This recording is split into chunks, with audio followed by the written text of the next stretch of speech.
Hoy en día, también en la manufactura se utilizan algoritmos de inteligencia artificial para ir seleccionando esos ingredientes y con eso garantizar cierto nivel de calidad en el producto.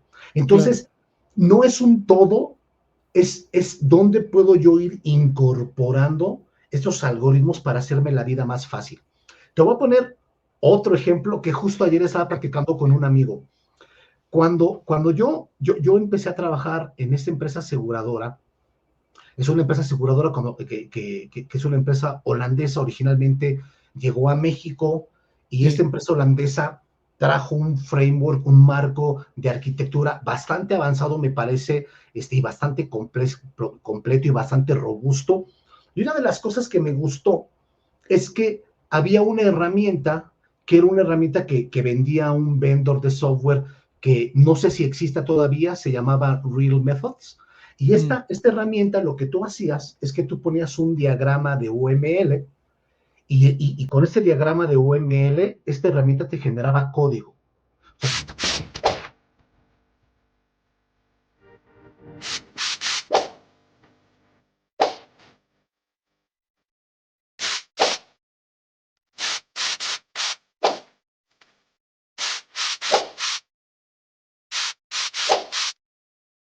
Algunas personas tienen la increíble capacidad de moverse entre la academia y la industria, combinando conocimiento técnico profundo con experiencias prácticas en grandes corporaciones. Hoy tengo el honor de entrevistar a alguien que ha logrado precisamente eso. Casi 17 años enseñando en el IPN, impactando a generaciones de ingenieros y al mismo tiempo desempeñando un papel clave en una de las empresas de tecnología más importantes del mundo. Pero más allá de la tecnología, también hablamos de habilidades para destacar en la industria. Así que prepárense, porque esta conversación no solo es sobre tecnología, es sobre cómo evolucionar, adaptarse y crecer en un mundo que cambia más rápido que nunca. El día de hoy estoy muy contento, pues tengo la oportunidad de entrevistar a un buen amigo con quien tuve la oportunidad de trabajar hace varios años y ya tenía un buen rato que no platicaba con él. Eh, Como dije, tuve la oportunidad de trabajar y le aprendí mucho durante el tiempo donde estuvimos trabajando juntos. Entonces es un gusto tenerte aquí, Memo. Bienvenido al podcast. Muchas gracias, Rod. Un gusto estar aquí contigo. Perfecto. Memo, pues la primera pregunta, sé que te gusta mucho la música y creo que eres muy fanático de la música de rock. No sé qué tipo de rock, si es heavy metal o qué tipo de rock, pero ¿cómo ves? Sé que tú también, tanto tú como yo estamos muy metidos en la tecnología. ¿Cómo ves qué opinas de que la inteligencia artificial se vaya a meter en la industria de la música y cómo la puede llegar a transformar?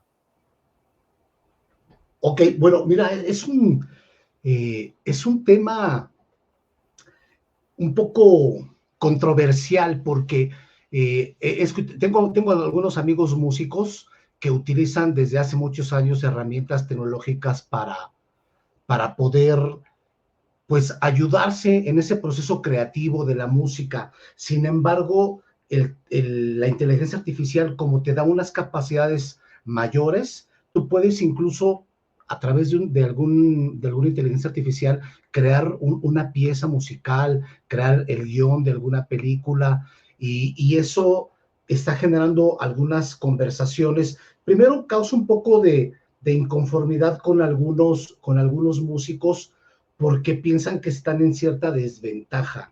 Y por otro lado, hay un tema legal alrededor de los derechos de las piezas, hasta dónde en algún momento cuando un músico se ayuda de este tipo de herramientas, hasta dónde la autoría es de la persona que está creando este contenido o es de la herramienta que le está ayudando.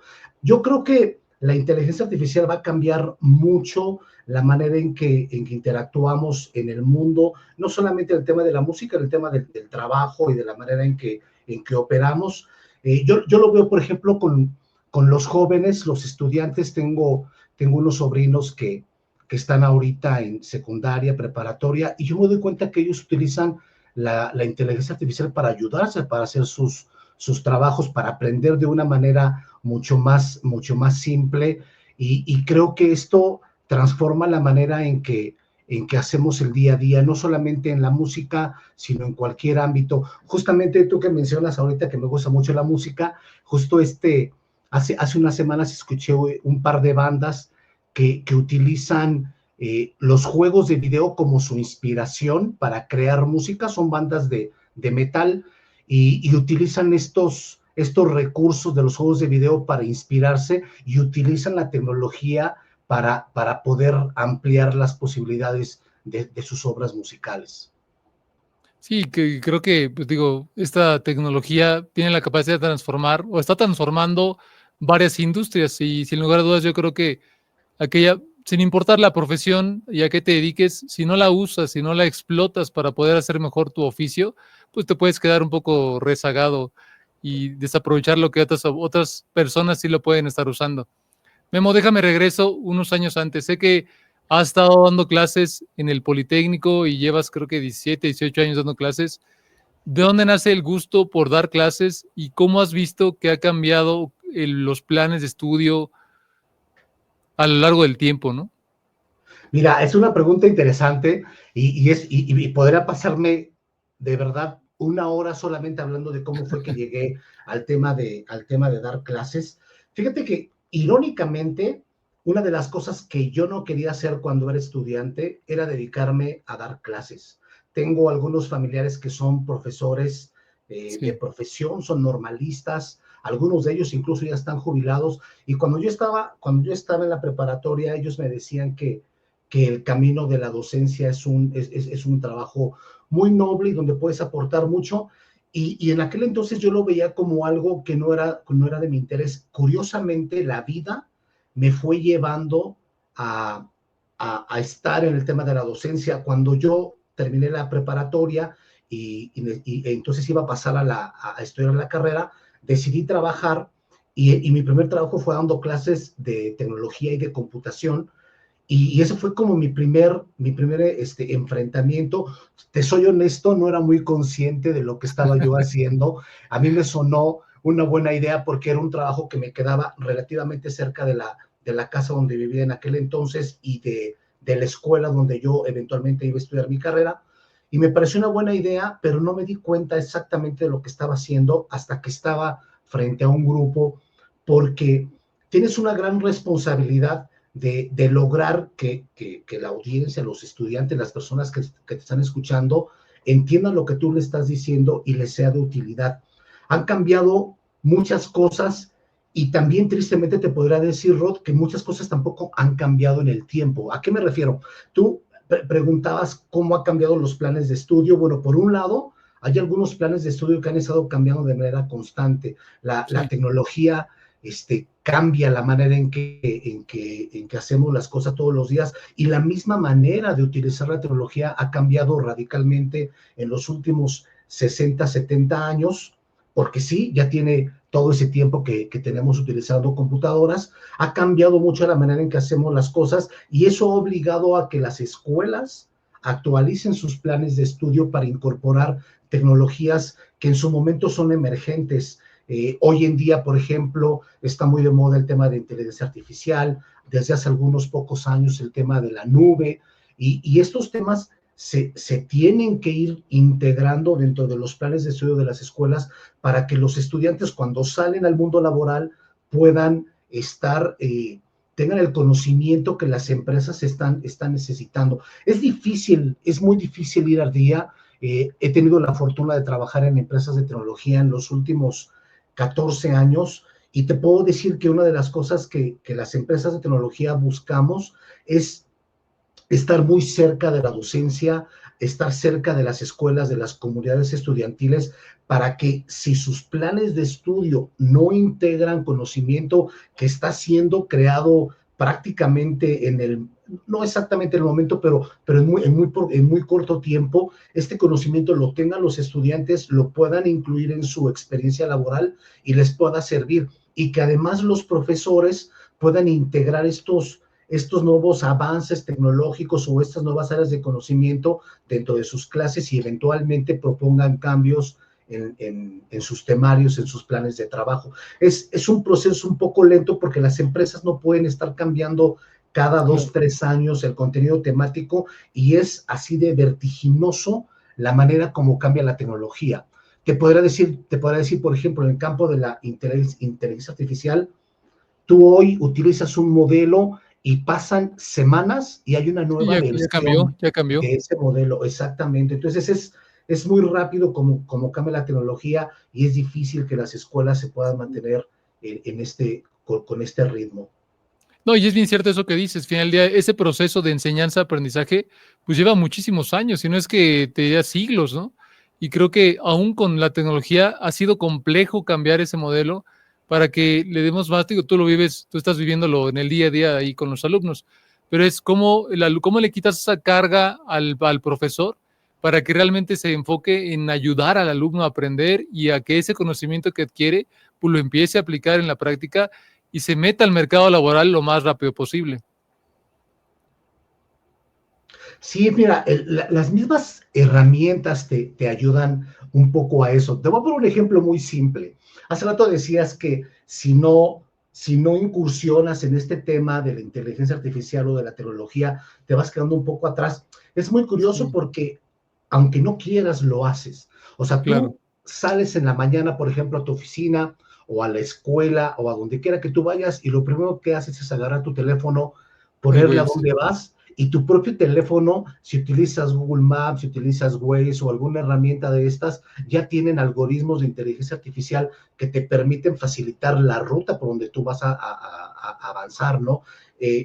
No sé, te vas de vacaciones, tomas una fotografía y de pronto hay un objeto en la fotografía que no te gusta mucho cómo se ve porque cambia un poco, digamos, la esencia de la fotografía, tú ya le puedes decir a tu teléfono celular, oye, necesito que me hagas esta edición de esta fotografía y lo hace por ti. Y todo eso está basado en algoritmos y modelos de inteligencia artificial. Entonces, aunque tú no quieras, en algún momento los vas a utilizar. Los profesores pueden utilizar esas herramientas para poder hacer la vida más fácil y adaptarse a los cambios. Mira, te voy a poner un ejemplo. Tengo una sobrina y estábamos el otro día platicando acerca de álgebra y tenía algunas dudas acerca de cómo resolver una ecuación y me decía, es que yo ya sé cuál es el resultado, pero tengo algunas dudas del procedimiento, porque tengo una aplicación que le tomo una foto a la ecuación que quiero resolver y me dice cuál es la respuesta.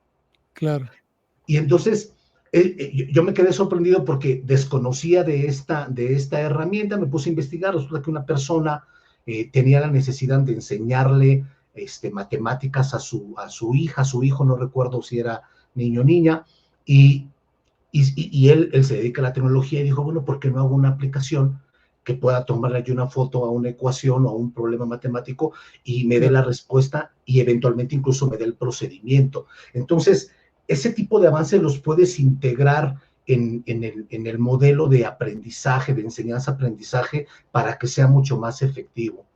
Claro, sí, totalmente, Memo. Déjame avanzar un poco aquí en la conversación. Sé que en toda tu experiencia profesional pues, también has estado trabajando o estuviste trabajando en Watson. Y para los que no saben, Watson fue pues una de las primeras inteligencias artificial que salió al mercado a través de IBM. ¿Cómo fue tu experiencia, Memo? Yo tuve también cierto acercamiento con Watson y creo que lo que hicimos era muy complejo adaptarla o adoptarla en los procesos de negocio porque había que entrenarlo demasiado, con demasiada información y al final nos dábamos cuenta que era más un tema de árboles de decisión más que realmente un aprendizaje. También esto fue en una época donde no había los LLMs, ¿no? Mira, esto que comentas es muy interesante porque el gran reto de las inteligencias artificiales justamente tiene que ver con el entrenamiento. Claro. Es un poco, mira, cuando nació Watson fue muy interesante porque me parece que IBM iba a cumplir 100 años Sí, en su historia y ellos decidieron hacer algo que transformara el mundo, que fuera impactante para celebrar, para conmemorar este aniversario. En algún momento, me parece que cuando cumplieron 85 años, crearon un juego de ajedrez, que el ujú, juego de ajedrez le ganó al campeón mundial de ajedrez en aquel entonces, me parece que era un ruso en aquel momento, sí, y cuando sí, sí, llegaron los 100 años, quisieron hacer algo que fuera un poco más ambicioso, y entonces crearon un programa que eventualmente le llamaron Watson, que lo que buscaba era poder responder preguntas en un juego que se llama Jeopardy. Es un juego donde te ponen una información y tú tienes que dar una respuesta asociada a una pregunta. En realidad, tú das la pregunta de la respuesta que tú tienes. Es un formato de preguntas y respuestas un poco curioso. Y la parte importante es que iban a poner a Watson a competir contra las 3 personas campeones en ese momento de Jeopardy en el mundo, y eso sucedió y ganó Watson. Y Sí, esto hizo que se transformara esta organización y que empezara a integrar Watson para ponerlo al público y que eventualmente una empresa lo pueda utilizar. Y aquí es donde viene la parte interesante. Tú lo mencionaste, el tema del entrenamiento. Una inteligencia artificial, vamos a pensar así, salida de caja, al menos en aquel momento, era como tener un bebé recién nacido. Un bebé recién nacido, pues no sabe muchas cosas porque acaba de llegar al mundo. Si tú le claro. enseñas, si tú le das información errónea, ese niño va a crecer creyendo y tener una visión del mundo equivocada, porque la información con la cual lo has alimentado por mucho tiempo está equivocada. Claro. Entonces, eh, las inteligencias artificiales tienen mucho de esto. Si tú le das información incorrecta y le entrenas de manera incorrecta, entonces las respuestas que te van a dar van a ser erróneas. Ahora, una de las grandes ventajas que existe hoy en día en los modelos de inteligencia artificial y en los lenguajes que hoy existen para estos procesos es que ya hay empresas que se dedican a entrenar las inteligencias artificiales por ti. Y entonces ya crean, digamos, vamos a decirlo como una similitud, ya crean toda la sinapsis de las neuronas, todos los caminos neuronales que necesita el modelo para darte una respuesta correcta, una respuesta adecuada. Entonces tú puedes contratar el servicio de una empresa que te ofrezca ese tipo de servicios de inteligencia artificial, y tú darle tus propias preguntas o darle incluso tu propio banco de información, y con esto que tú puedas obtener una respuesta mucho más acertada sin preocuparte con todo el proceso que lleva entrenar una herramienta de este tipo. Claro, y creo que ese es uno de los temas, de por qué no las empresas no lo han adoptado correctamente, ¿no? O sea, creo que, y creo que lo acabas de decir también, Memo, es la calidad de los datos y cómo entrenas tus modelos. ¿Tú cómo ves, Memo, con la experiencia que tienes en la industria y con los amigos que tienes, la poca adopción de esta tecnología en las empresas? ¿Por qué se debe? O qué necesitarían hacer si le dijeras a un director general o algún director de sistemas, oye, ¿qué tienes que hacer para empezar a adoptar la tecnología en tus procesos de la compañía? Mira, es una pregunta interesante, y la verdad es que no quiero minimizar la complejidad de esto. Eh, el tema es que como es un campo muy amplio, o sea, la inteligencia artificial hoy en día es un campo muy, muy amplio. Sí, Tú puedes, te voy a poner un ejemplo. Mira, yo actualmente trabajo para una empresa que es un proveedor de nube. Y este proveedor de nube tiene varios servicios que ofrecemos a los clientes que pueden utilizar. Uno de esos servicios son de inteligencia artificial. Ahora, tú me puedes decir qué tan complejo es para una empresa adoptarlo. Bueno, depende. Si esa empresa quiere del día a la mañana cambiar todos sus procesos y hacer digamos, un cambio total, dar un giro de 180 grados para poder sacarle provecho a esas herramientas, pues va a ser complejo porque hay que definir una claro, estrategia, hay que hacer una implementación, y eso puede llevar meses, años. Ahora, claro, ¿cómo le hago para que las herramientas de inteligencia artificial me puedan ayudar desde el día cero? Te voy a poner un ejemplo. Nosotros, que nos dedicamos a la tecnología, Rod, utilizamos diferentes tipos de sistemas, ¿no? Por ejemplo, hay personas que utilizan bases de datos, ¿no? En las empresas hay bases de datos donde está la información de todos los sistemas. Y lo primero que las empresas quieren es aprovechar, sacarle valor a esos datos. Y tú claro, puedes tener una herramienta de inteligencia artificial que pueda obtener información de esa base de datos. Pero si esa base de datos es una base de datos tradicional, que no te facilita el poder extraer los datos de manera que la herramienta de inteligencia artificial pueda tomar la información de manera fácil y sacarle provecho, pues eso te va a llevar a que tu proceso sea un poco más complejo. Si tú utilizas una base de datos que ya te da capacidades para poder tener, por ejemplo, vectorización de tu información, que te facilita, digamos, la explotación de esa información con un sistema de inteligencia artificial, entonces tu transición va a ser mucho más simple.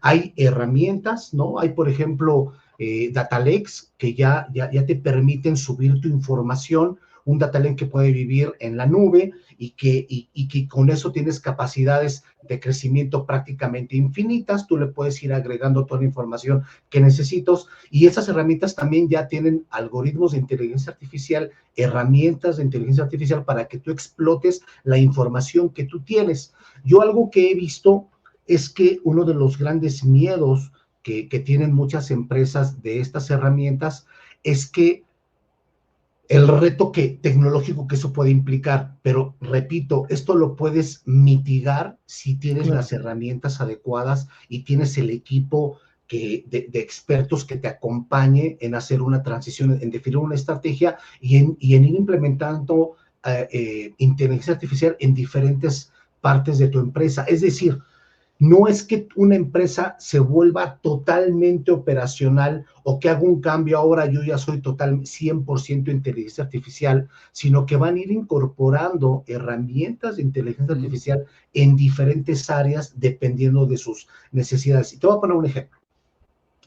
Hace algunos años, hace como unos 15 años, yo trabajaba en una empresa, en una aseguradora, que seguramente te es muy familiar, Rod, y hay una, específicamente hablando, por ejemplo, de los seguros de autos. Sí.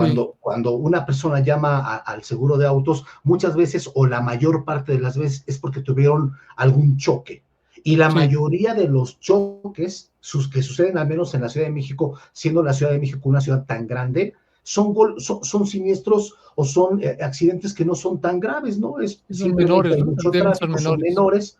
menores, un carro le pega al otro y eso implica que necesitamos que una persona vaya, ¿sí? Evalúe el daño y a partir del daño pueda tomar acción al respecto, ¿no? Yo me acuerdo, a mí me tocó hacer una implementación en esta empresa para que los ajustadores de esa aseguradora pudieran llevar un dispositivo móvil, tomaran fotos, mandaran esas fotos a un equipo de especialistas humanos que hacían un análisis de la información en las fotografías y decían, mira, este siniestro tiene esta gravedad y podemos hacer lo siguiente, podemos mandarlo a un taller para que lo reparen, o si el cliente está de acuerdo, le podemos hacer un depósito de dinero para que él lo arregle donde él quiera, lo que el cliente prefiera.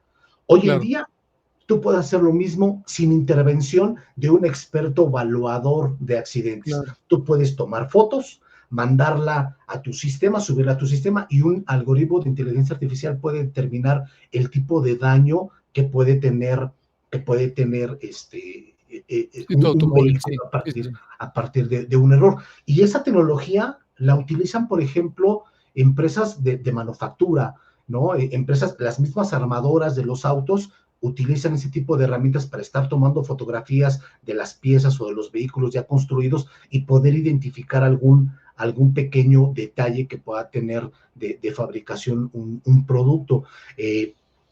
Hay empresas, por ejemplo, que seleccionan sus ingredientes. No sé si tú te interesas un poco el tema de la manufactura, a mí me llama la atención y de pronto Sí. veo programas en televisión de empresas o de procesos de manufactura de diferentes temas. Y algo que yo he visto mucho es el tema, por ejemplo, de selección de ingredientes. Por ejemplo, vamos a pensar una empresa que hace puré de jitomate. Sí. Entonces, llegan cajas de jitomate, una persona o una máquina la pone en una banda y luego hay una selección de los jitomates en función de la calidad. Hoy en día, también en la manufactura se utilizan algoritmos de inteligencia artificial para ir seleccionando esos ingredientes y con eso garantizar cierto nivel de calidad en el producto. Claro. Entonces, no es un todo, es donde puedo yo ir incorporando estos algoritmos para hacerme la vida más fácil. Te voy a poner otro ejemplo que justo ayer estaba platicando con un amigo. Cuando yo empecé a trabajar en esta empresa aseguradora, es una empresa aseguradora que es una empresa holandesa, originalmente llegó a México y esta Sí. empresa holandesa trajo un framework, un marco de arquitectura bastante avanzado, me parece, y bastante completo y bastante robusto. Y una de las cosas que me gustó es que había una herramienta que era una herramienta que vendía un vendor de software que no sé si exista todavía, se llamaba Real Methods. Y esta herramienta lo que tú hacías es que tú ponías un diagrama de UML y con ese diagrama de UML, esta herramienta te generaba código. O sea, tú le ponías un diagrama de clases y esta herramienta te generaba código en Java o código en .NET. Y Sí, para sí, sí. mí, que me gusta mucho el desarrollo y me gusta mucho la tecnología, fue algo que así me explotó la Sí, cabeza en su brutal. momento, porque a mí me tocó ver que naciera Java, que las empresas empezaran a utilizar Java, yo empecé a utilizar Java en los proyectos y llegó un momento donde la gente no sabía cuál era el camino correcto o la mejor manera de estructurar el código para que su aplicación fuera mantenible, fuera eficiente, fuera robusta, etcétera. Y para esto se crearon, algunos estudiosos de la tecnología documentaron unos patrones de diseño de aplicaciones distribuidas en Java, se Sí. publicó, mucha gente lo leímos, los empezamos a utilizar. Bueno, esta herramienta generaba código basado en estos patrones de diseño, Rod. O sea, el código que te daba era código totalmente utilizable en tu sistema. Por supuesto, no era el 100% del código, era la Claro, estructura base. piezas y algunas piezas, claro. Haz de cuenta un 30% de 30-40% del código de tu sistema y luego tú tienes que irle agregando el resto del código ya con tus especialistas, desarrolladores. Eso es una maravilla. Bueno, hoy en día tú puedes con herramientas de inteligencia artificial tomarle fotografías a los bosquejos Sí, sí, sí, el de mock-up. lo que tú quieres de un sistema y te genera el código para Sí, hacerlo y las soluciones en la misma nube para que tú muy rápido tengas tu solución funcionando. Y esto es total y absolutamente real, es algo que está funcionando. De hecho, en la empresa donde trabajo, uno de mis amigos justamente me platicó porque están haciendo talleres donde van desarrolladores, se ponen equipos de trabajo, les ponen retos para que se les ocurra alguna aplicación, hacen el bosquejo, toman fotografías, pasan esas fotografías por esta herramienta y generan el código y desplegan algunos servicios dentro de la misma nube y tienen una aplicación funcional bastante rápido.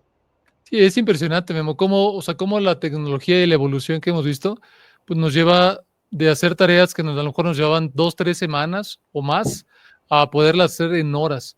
Fíjate que hace ratito mencionabas la nube, o sea, la nube ya es un concepto que ya traemos varios años atrás y que creo yo ya muchas empresas lo han venido explotando, etcétera, ¿no? Yo creo, Memo, que ahí hay como un patrón donde muchas empresas tomaron la decisión de mover gran parte de sus cargas de trabajo a la nube, cualquiera de las variantes de nube que tenemos hoy en la industria, y a lo mejor se dieron cuenta que moviendo esas cargas sí hacían más productivos algunos procesos, pero también incrementaban el gasto en la compañía. Y creo que ese mismo patrón se pudiera replicar ahora con la inteligencia artificial, donde dices, quiero mover todos los procesos, pero te tienes que dar cuenta que a lo mejor no es todo, es algunas partes o los más críticos, o como dices, poco a poco, y es un viaje que hay que ir recorriendo para que no sobrecargues el gasto de tecnología de una empresa. ¿Tú cómo viste esa transición, Memo, de empresas que se movieron de tener toda su infraestructura on-premise a tenerla o a empezar a mover algunas cargas de trabajo ya a la nube?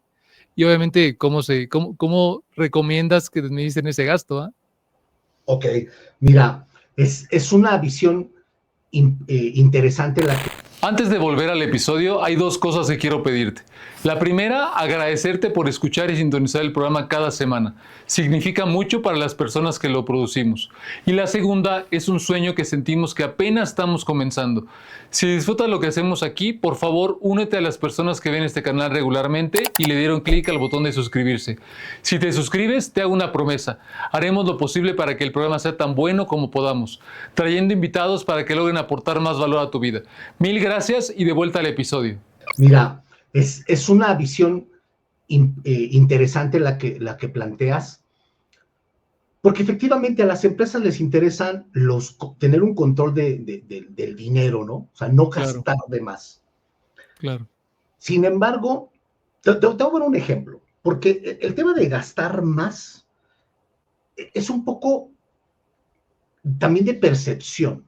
Te voy a poner un ejemplo. Si tú le preguntas a una persona que es responsable de un sistema, si su sistema es crítico, esa persona te va a decir, por Que supuesto que sí. sí. Sí, claro, claro, Pero el tema es que a veces confundimos lo que es crítico de lo que es importante. claro. Las personas de pronto asumimos que si yo digo que una aplicación no es crítica es porque no es importante. Y son dos cosas distintas. Que sea Claro, crítico significa que si deja de operar, tengo un gran problema. Te voy a poner un ejemplo. Si tú, si tu sistema de correo electrónico deja de funcionar, ¿qué sucede? Tú vas a mandar un correo electrónico, ¿no? No sí, sé, claro, claro. imagínate que me vas a mandar un correo electrónico a mí y tú esperas que te responda entre mañana y pasado. Y tú me Sí, lo quieres mandar a las 11 de la mañana del día de hoy y a las 11 de la mañana tú entras a tu sistema de correo y no está funcionando. Tú puedes decir, híjole, es que me urge mandar el correo. Bueno, más o menos hay un cierto nivel de urgencia porque tú claro, esperas claro. que yo te responda en 2 días. No, y como Entonces, quiera no tienes una afectación al negocio, no estás perdiendo dinero, no estás no, dejando de atender un exactamente, cliente. exactamente. Ahora, por ejemplo, vamos a regresar, por ejemplo, a un campo que conocemos, el tema de los seguros. El sistema, los dos sistemas más importantes en una aseguradora son el sistema de ventas, que es Sí, donde emites sus pólizas, y el sistema de siniestros. claro, Y aquí voy a decir un tema que a lo mejor es un poco controversial, Ro, porque es un tema que trata de algo difícil. Imagínate que una persona va en su auto, es un viernes en la noche, 7 de la noche, está lloviendo, cayó en un bache, de esos que casi no hay, es en la Ciudad de México, cae en un bache, se revienta la llanta, ¿sí? Imagínate bajando de Constituyentes a las 7 de la noche, en viernes, lloviendo, se revienta la llanta. ¿Qué haces? Tú puedes decir, bueno, pues me bajo y cambio la llanta. Sí, pero a lo mejor vas a tener los carros pasando junto a claro, ti, claro. tocándote el claxon, La ¿sí? chifladera brutal. Terrible, ¿no? Entonces, ¿qué haces? Le llamas a tu seguro y le dices, oye, tengo un problema, mándame un servicio de asistencia para que me cambien la llanta o la grúa para que se lleve el carro, dependiendo del daño. Imagínate que en ese momento el sistema de siniestros de esta empresa no está funcionando y te dicen, híjole, joven, no lo puedo atender, llámeme en 2 horas. Eso es terrible, es gravísimo. ¿Sí me Sí, explicó? claro, claro, claro, Entonces, el sistema de siniestros de autos, pues es un sistema crítico, porque si se cae, te dejas de atender a tus clientes y esa persona, si tú no le respondes, se va a ir con otra empresa.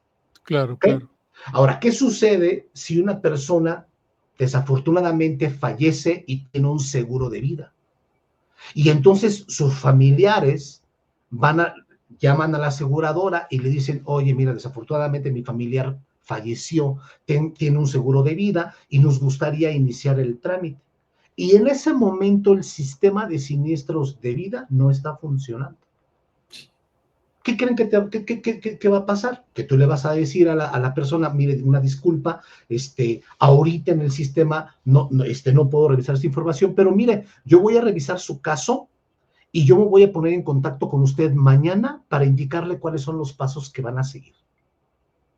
Y yo, honestamente, yo creo que no, independientemente de la situación complicadísima que está viviendo esa familia, porque es complicadísimo pasar por una claro, situación así, pero claro, en el tema de proceso, esa persona no está esperando que en este momento tú le mandes a alguien a resolver el problema. Sabe que va a iniciar un proceso, que va a haber que revisar cierta información, que les van a pedir que vayan a alguna oficina en algún momento, y eso va a iniciar una serie de pasos que eventualmente derivará en que ellos reciban el monto de la suma asegurada que tenía esta persona que desafortunadamente perdió la vida, ¿no? claro, Entonces, es importante el sistema, los dos sistemas son importantísimos, los dos, pero el sistema de autos es más crítico, porque tú necesitas responderle en minutos a la persona que está atorada en Constituyentes 7 de la noche en viernes en una tormenta de lluvia y que no puede avanzar con su auto. El otro proceso es muy delicado, es muy importante,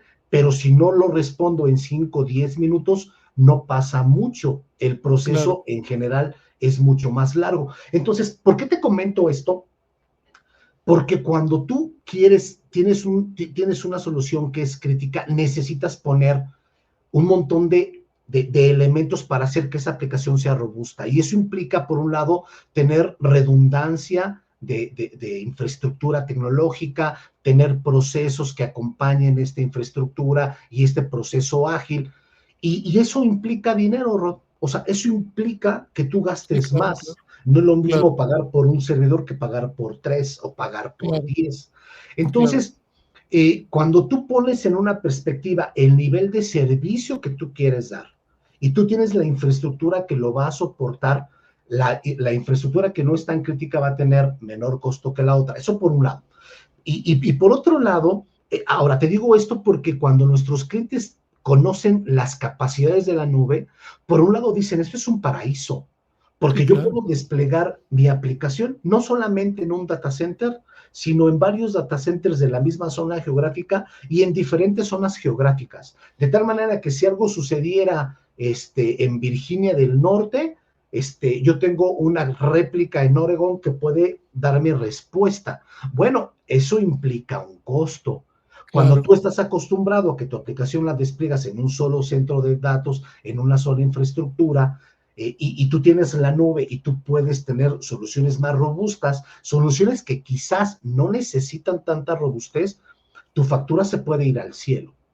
Eso por un lado. Y por otro lado, si una persona tiene los permisos para aprovisionar recursos en la nube, y tú no tienes como organización un control para poder vigilar que no se estén, digamos, aprovisionando de manera descontrolada los recursos, de pronto puede pasar también esto. Tengo un Claro. amigo que es directivo en una de las grandes empresas financieras aquí en México, y él se dedica justamente a todo el tema de gestión de tecnología, y él me decía eso, que el tema de la nube puede ser bastante peligrosa porque si no tienes los controles y tú dejas la llave abierta para quien quiera se sirva, entonces la facturación se te puede ir al cielo. ¿Qué sucede, por ejemplo, en el mundo tradicional? En el mundo tradicional tú tienes un servidor. Y si tú vas con el director de sistemas, el director de infraestructura, y le dices, oye, necesito un servidor para mi base de datos, y tú le dices, no te preocupes, voy a subir solamente 2 millones de datos, ¿no? O no sé, 2 megas de información, 2 megabytes de información, y tú después subes 3 terabytes de información, que es muchísima más información de la que tú habías dicho, lo peor que puede pasar es que ese servidor deje de funcionar. Es decir, Claro, que el desempeño sea tan lento porque la aplicación está procesando tanta información que los recursos de ese servidor no son suficientes. Lo peor que puede pasar es eso, que el responsable de ese servidor te diga, oye, Rodrigo, ¿qué estás haciendo con ese servidor? Que mira el desempeño que mal está, pero tú no vas a pagar más por ese servidor, porque el servidor es tuyo, tú ya pagaste por él. Si tú eso lo haces en la nube y no tienes los controles necesarios, entonces vamos a pensar que tú configuras que tu aplicación sea escalable. Es decir, sí, que empieza con ciertos recursos y luego, dependiendo de las necesidades, puede aprovisionar más y tú le pones un rango muy amplio, tú puedes empezar con un servidor y terminar con 100 y vas claro, a tener que claro. pagarlo porque lo estás usando. Entonces, te comento esto porque no es que en la nube sea un peligro el tema del consumo o estrictamente sea más caro. O sea, hemos hecho con clientes análisis del costo de operación total que tienen de una solución y en la nube muchas veces es más barata, ¿sí? Por supuesto, no te vas a necesariamente a mover a la nube exclusivamente porque sea más barato. La nube te ofrece muchos ventajas respecto al mundo tradicional, donde entonces probablemente tu solución no sea tan barata, pero es más robusta. Claro, O te permite acceder, por ejemplo, a estos servicios de inteligencia artificial de manera mucho más ágil que si lo hicieras ujú, en el mundo tradicional. Entonces, sí, las empresas tienen un cuidado o están poniendo un cuidado muy particular en el consumo de su facturación en la nube, poniendo controles. Los proveedores de nube tienen herramientas para poder medir, para poder visualizar cómo va ese consumo y también para poder poner controles y candados para que no se excede ese consumo de manera desmedida y que desmedida. después sea una sorpresa para el cliente. Claro, claro, sí, de ahí el término de FinOps, ¿no? O sea, que es cómo controlas tu gasto o tus finanzas de tus operaciones que mueves a la nube. Y creo que le diste a algún punto muy importante, Memo, que es que obviamente no tenerle miedo a la nube, poder subir, dependiendo tus procesos y lo que determines que es crítico e importante, poder determinar qué quieres subir a la nube. Y la otra es poder tener un gobierno de tecnología que te permita regular ese gasto, ¿no? Y también que te permita a lo mejor adoptar nuevas tecnologías o que te permita tener ahí una regulación entre el gasto y el beneficio que obtienes por el uso de esas tecnologías. Memo, Sí, déjame darle un giro aquí a la conversación venga. tecnológica y entrar a unos temas más filosóficos. Sé que llevas muchísimos años dando clase, pero ¿tú cómo aprendes, Memo? O sea, ¿cómo en la escuela son de las cosas que no nos enseñan? Te enseñan muchas cosas, matemáticas, te enseñan física, te enseñan química, etcétera, pero nunca te enseñan a aprender a aprender. Y eso hoy en día es una habilidad clave para cualquier profesionista, que es, no importa a qué te dediques, en el resto de tu vida vas a tener que estar aprendiendo constantemente. ¿Tú cómo le haces, Memo? ¿Cuál es tu técnica para mantenerte actualizado y para aprender a aprender? Fíjate que me sucedió algo en mi juventud que fue veramente circunstancial, pero que cambió mi vida. Yo Ok. estudiaba en la preparatoria y como especialidad yo llevaba la especialidad de programación de computadoras y para mí fue una maravilla porque a pesar de que era algo que era total y absolutamente ajeno para mí, resultó que es algo que me gustaba y que además se me facilitaba. Pero yo siempre había aprendido de manera institucional, por decirlo de alguna manera. Es decir, necesitaba que hubiera un profesor frente de mí que me Mm, explicara las cosas para yo entenderlas. Y eso creía yo porque era la única manera que yo conocía de aprender.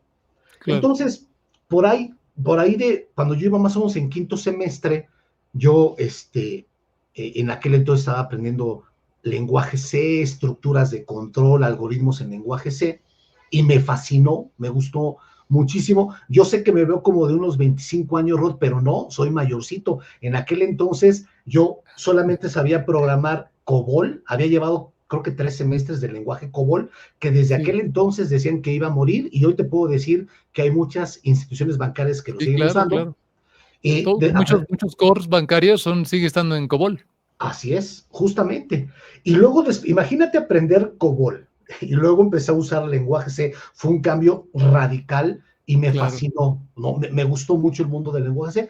Y entonces tengo una familiar que en aquel entonces estudiaba computación y, y había llevado una materia de un manejador de base de datos para PCs que se llamaba DBase 3 Plus, algo que Mm, seguramente a ti no te tocó conocer porque si ya tiene algunos años.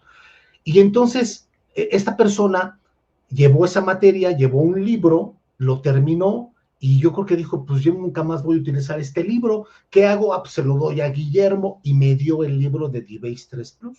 Yo no sabía qué era, jamás lo había ok, utilizado y lo empecé a leer.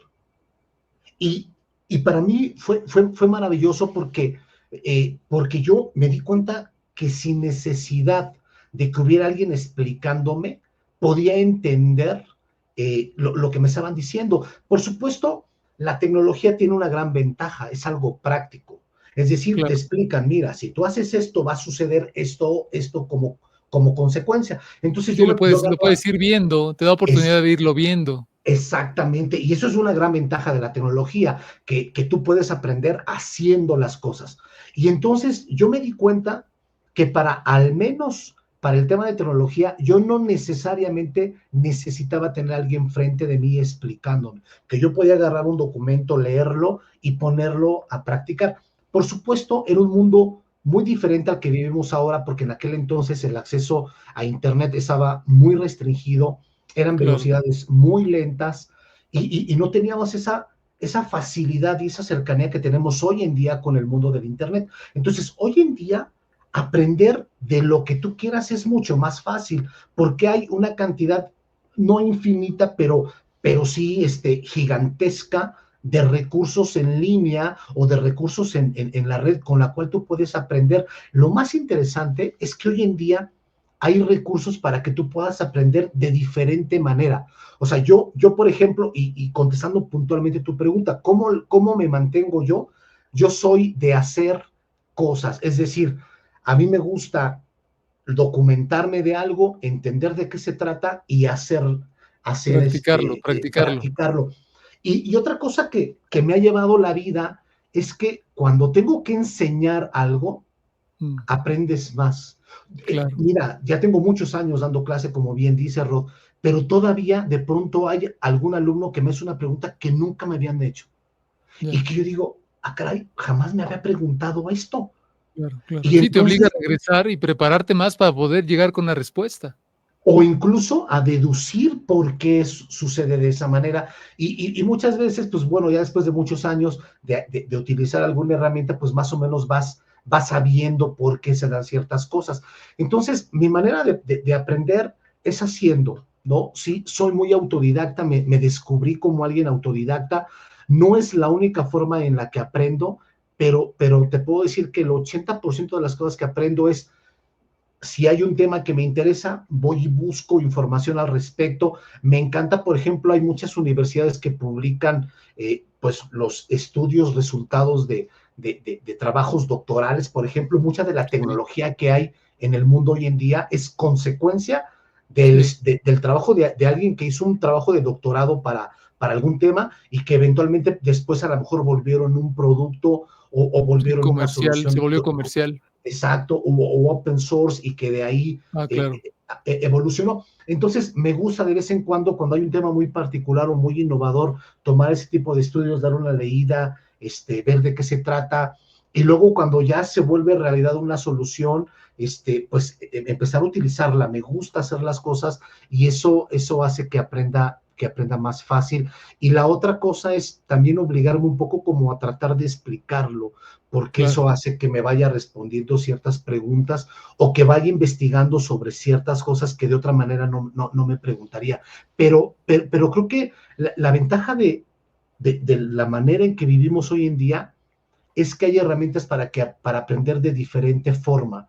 El otro día me encontré un libro, no recuerdo, no recuerdo el autor, pero es una persona que ha sido desarrollador por muchos años y que tiene un mecanismo de enseñanza muy particular. O sea, sus libros siguen una estructura poco tradicional. sí, A mí me llamó la atención eso, pero no es un estilo que haga 100% clic conmigo, pero me parece que sobre todo a la gente joven es un estilo que que les puede servir porque parte como de ideas muy, o sea, va iluminando, pareciera esa como un cómic, Rob. O sea, ya, va contándote una historia y conforme va contando esa historia va de pronto como si fuera un juego de video, te va apareciendo cosas que te dice, pon atención en eso porque va a ser importante más adelante y va desarrollando cosas poco a poco en el transcurso del libro y bueno, para que tú puedas aprender prácticamente tienes que aventarte todo el libro, claro, pero lo hace de manera muy didáctica. claro, Entonces, pues hay muchas opciones, ¿no? Y también hay muchas plataformas claro. donde hay contenido a la gente que le gusta que hay una persona que esté explicando algo, pues también hay plataformas que ayudan y facilitan El ese tipo de aprendizaje. aprendizaje. Sí, pues es la ventaja del tiempo o de la época donde vivimos, que hay las herramientas para que se adapte al estilo de aprendizaje de cada persona. Memo, hace ratito mencionabas que trabajamos juntos en esa empresa aseguradora y sé que en esa empresa, pues tú formaste un grupo de amigos que han logrado mantener la relación por, no sé, puede decir un número, 20, más de 20 años. Y se ven frecuentemente y se conocen y algunos de ellos yo tengo la oportunidad también de conocerlos. ¿Cómo le haces, Memo? ¿Cómo le han hecho para mantener esa amistad por tantos años? En mi caso, cuando estuve en esa empresa aseguradora, también formamos un grupo. No somos tan cercanos como ustedes, pero sí nos vemos de vez en vez. Pero ¿ustedes cómo le han hecho para mantener esa relación por tantísimos años? Fíjate que de verdad ha sido, no sé muy bien cómo, pero es muy fácil. O sea, creo que cuando te encuentras con personas afines, y mira, la palabra afín no me encanta porque pareciera que tuviéramos gustos en común y no Similares, claro. necesariamente. Somos personas muy diversas, con gustos distintos, eh, pero hay algo que es muy común en todos. O sea, me gustaría pensar que yo también soy así, pero te voy a decir qué cosas veo en común en ellos. Todos son muy humanos, son muy buenas personas, son personas que se preocupan auténticamente por los demás. Entonces, a mí me ha tocado vivir con ellos muchas cosas donde claramente ellos han estado conmigo en el momento que yo la he necesitado, con otros cuando lo han necesitado. Entonces, Claro. son de esas personas que, te voy a poner un ejemplo, a lo mejor, que no debería de suceder, por supuesto, pero vamos a imaginar que un día te vas de fiesta con tus amigos y se te pasan las copas. Mucha gente dice, bueno, pues ya me voy, ¿no? Ya es hora y aquí mi compañero, mi conocido, se Ahí me lo pasaron las dejo. copas, ya me voy, ¿no? Sí, Ellos no se van, o sea, son de las personas que están contigo, ¿no? O sea, van a estar contigo claro, porque, ¿cómo te van a dejar solo, no? claro, claro. Entonces, creo que eso es algo que está en común en todos y por supuesto también tiene que ver un poco pues con la misma vivencia, ¿no? O sea, que tenemos, convivimos muy buen tiempo en esta etapa laboral Claro. y entonces nos tocó vivir muchas cosas que nos fueron digamos, como uniendo. Entonces Entiendo, ¿verdad? es muy fácil, o sea, de verdad, no sé exactamente cómo sucedió, pero es sumamente fácil. O sea, yo veo, por ejemplo, porque tengo otros grupos de amigos también, que de pronto organizar una reunión es complicado. Con Sí, ellos es muy fácil. sí. Nos Yo vamos a también ver. creo que les pasó, no sé si te pasó, Memo, que es, o sea, yo coincido con eso, también creo que tiene que ver con un tema de respeto, un tema de cariño, un tema de admiración, y que a lo mejor esa época donde se formó esa amistad, pues todos estaban como en ese crecimiento profesional y pues vivieron muchas cosas. O sea, creo que me pasó algo muy similar este grupo de amigos que te digo. Sí, o sea, bueno, creo que conozco a algunos de las Sí, personas de ese tengo la fortuna grupo. de conocer a varios de ellos. Sí, y la verdad es que sí, o sea, como dices, nos encontramos en un momento de la vida donde nos fuimos encontrando en ese camino de hacer cosas. Y también otra cosa que ha pasado es que seguimos fomentando, digamos, eh, la relación. ¿En qué sentido? Es que te digo, como que todo radica en la parte más interna del ser. Y no quiero poner en filosófico, pero te voy a poner un ejemplo. O sea, si alguien de nosotros de pronto dice, ¿sabes qué? Tengo un problema, alguien levanta la mano y dice, mira, pues yo te puedo ayudar, ¿no?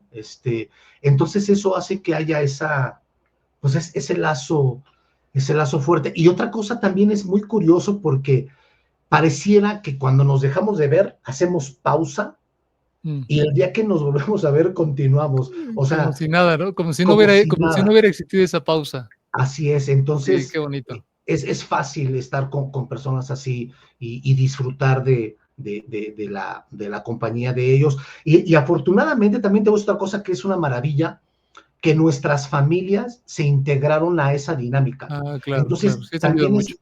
eso ayuda mucho porque de pronto nos vemos solo nosotros, y nos vamos a cenar, nos vamos a comer, y a veces incluimos a las familias. Entonces llevan a sus esposas o sus esposos o sus hijos, y es una maravilla porque, pues después de tantos años, como bien dices, pues ya nos conocemos entre todos y vamos conociendo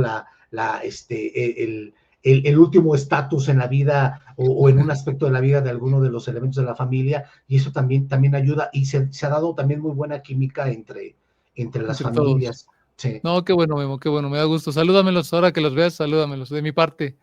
No, seguro, Memo, y mira, todos ellos te tienen muy presente y en alta estima, ¿eh? Eso te lo puedo muchas asegurar. gracias, muchas gracias. Memo, ya para ir cerrando nuestra conversación, ha estado magnífica, la verdad que la he disfrutado mucho. Pero ¿qué proyecto te tiene motivado, Memo, para los siguientes meses del año?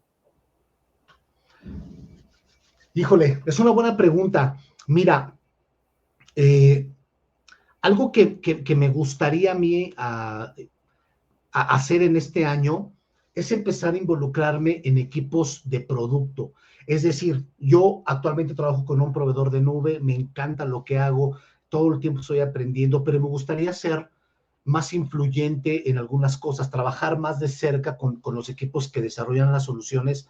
Por un lado, para poder proponer mejoras que yo pueda identificar que le pueden servir a los clientes con los que yo trabajo, y por otro lado, Claro. porque me gusta involucrarme en ese tipo de cosas. El año pasado, al final del año, me tocó participar, tener la fortuna de trabajar con el equipo de producto de una funcionalidad muy particular que se va a liberar este año en nuestra plataforma, y me gustó ser de los primeros en empezar a evaluarla, poder dar retroalimentación al equipo de producto, y eso me gustó mucho.